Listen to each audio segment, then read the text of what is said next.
ప్రార్థించాడు.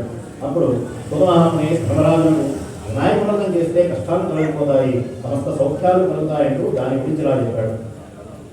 ఒకసారి కుమారస్వామి పరమేశ్వరుని దర్శించుకొని, తండ్రి, మానవులు ఏ వ్రతం చేయడం వలన వంశవృద్ధి వంటి సమస్త కోరికలు తీరి సకల శుభాలను, విజయాలను, వైభవాలను పొందగలుగుతారు, అటువంటి వ్రతం గురించి చెప్పండి అని కోరాడు. అందులో శివుడు, ఆయన సర్వసంపత్కరము, ఉత్తమము, ఆయుష్కామార్థ సిద్ధిప్రదము అయిన వినాయక వ్రతం అనే ఒకటి ఉంది.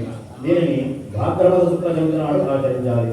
ఆ రోజు ఉదయమే నిద్రలేసి స్నానం చేసి నిత్యకర్మలు నెరవేర్చుకొని ఒక శక్తి మేరకు బంగారంతో కానీ, వెండితో కానీ లేదా మట్టితో కానీ విజేశ్వర ప్రదర్శన చేసి ఇంటి అందు ఈశాన్య ప్రదేశంలో కానీ, ఉత్తర దిక్కులో కానీ బియ్యాన్ని పోసి మంటలం తయారు చేసి అష్టదళపద్మాన్ని ఏర్పరచుకొని అందులో విఘ్నేశ్వర ప్రతిమను ప్రదర్శించుకోవాలి. అనంతరము శ్వేతగంధాక్షంలో పుష్పాలు పత్రాలతో పూజించి ధూప దీపాలను, వెలగా, నేరేడు మొదలైన ఫలములను రకముల 25 చొప్పున నివేదించాలి.